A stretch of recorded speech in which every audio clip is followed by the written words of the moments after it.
How can we really downsize government? Let's ask former John McCain Senior Advisor Nancy Pfotenhauer and CEO of Jarkesy Company, George Jarkesy. Good to see you both. Nancy, first to you. What do you think of Perry's plan? Well, I'm not sure there's enough detail in Perry's plan. I tend to appreciate the sentiment, but look for the detail. As an economist and somebody who worked on the Budget Committee, I think the best website in town for anybody who cares about shrinking government is downsizinggovernment.org at the Cato Institute. Chris Edwards has led a fantastic team there, and they've actually gone through department by department, agency by agency, and they've shown how it can be done and how it can be done well. Cato's the best. They are the best cutters, no doubt. But George, what about cutting these guys' salary in half, cutting their time in Washington in half? Do you think that would have any effect at all on the size of government?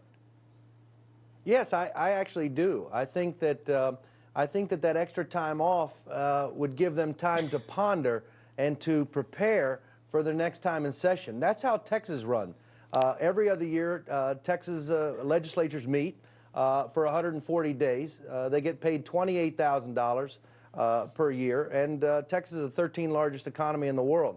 And it runs on this program that Governor Perry's suggesting in these ads. And George, you're in the private sector. I mean, when you downsize in the private sector, unfortunately, the last result is you lay people off. Everybody hates to do that, but short of that, you cut people's time in half, right? It happens in downsizing in the private sector all the time.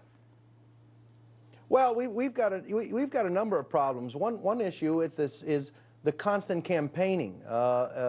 Really hurts these legislators. They spend a lot of time on their campaigning. My belief is by cutting the time that they're in Washington, we will have less legislation. There's a machine there in Washington which continues to snowball year after year. In 1961, our government in today's dollars was spending $700 billion. Today, this year, we'll spend $3.7 trillion. Our population only grew by 50%, but our spending grew by 500%. Right. And that shows you that the snowballing effect of spending in the government machine in Washington, and the staff members continue on and on. Congressmen come, congressmen go. New bills pass, new laws are put in. They don't ever drop. Well, that's a good, George, let me stop you there, and I just want to get Nancy to respond to that, because Nancy, it's the staffing issues that are key. A lot of these staff people create work in order to keep themselves busy and make their position more reliable, no?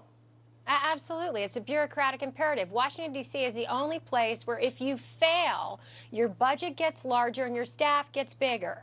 This is ridiculous. Now, I would embrace Governor Perry's plan, not because I think it's going to save that much money, but because they are not performing.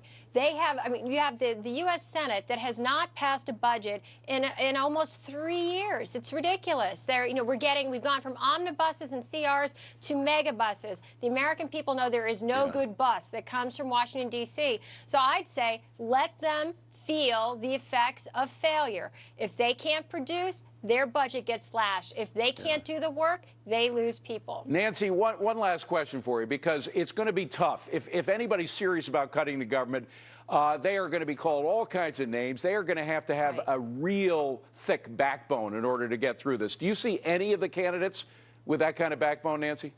Oh, let's see. I think, let me put it this way. If they are not embracing entitlement reform, if they did not support Paul Ryan's budget, if they do not admit that defense spending has to be on the table, then I do not think they're serious. Okay. And I think that's a really good litmus test for Republicans out there trying to assess whether the person saying they're a conservative is actually an advocate of smaller government. It's got to be the last word. We'll give you the first word next time, George. George, Nancy, thank you very much.